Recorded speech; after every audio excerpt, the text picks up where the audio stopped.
പശ്ചിമേഷ്യൻ സംഘർഷം ഇങ്ങനെ തുടരുമ്പോഴും ഭാരതീയരെ ഇറാനിൽ നിന്നും ഇസ്രായേലിൽ നിന്നും ഒക്കെ തിരികെ കൊണ്ടുവരുന്നത് ഭാരതവും തുടരുകയാണ്. അങ്ങനെ ഓപ്പറേഷൻ സിന്ധു തുടരുന്നു.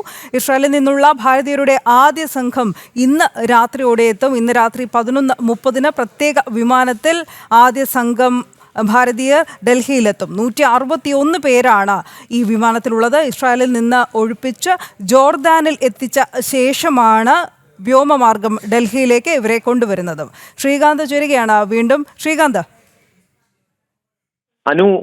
ഓപ്പറേഷൻ സിന്ധു ഇപ്പോൾ ഇറാനിൽ നിന്നും ഇസ്രയേലിലേക്ക് കൂടി വ്യാപിപ്പിച്ചിട്ടുണ്ട് ഇന്ത്യ. നിലവിൽ ഇസ്രയേലിൽ നിന്നുള്ള ഇന്ത്യൻ പൗരന്മാരുടെ ആദ്യ ബാച്ച് ഇന്ന് രാത്രി എത്തും. രാത്രി 11:30 പ്രത്യേക വിമാനത്തിൽ ഡൽഹി ഇന്ദിരാഗാന്ധി വിമാനത്താവളത്തിലാണ് എത്തുന്നത്.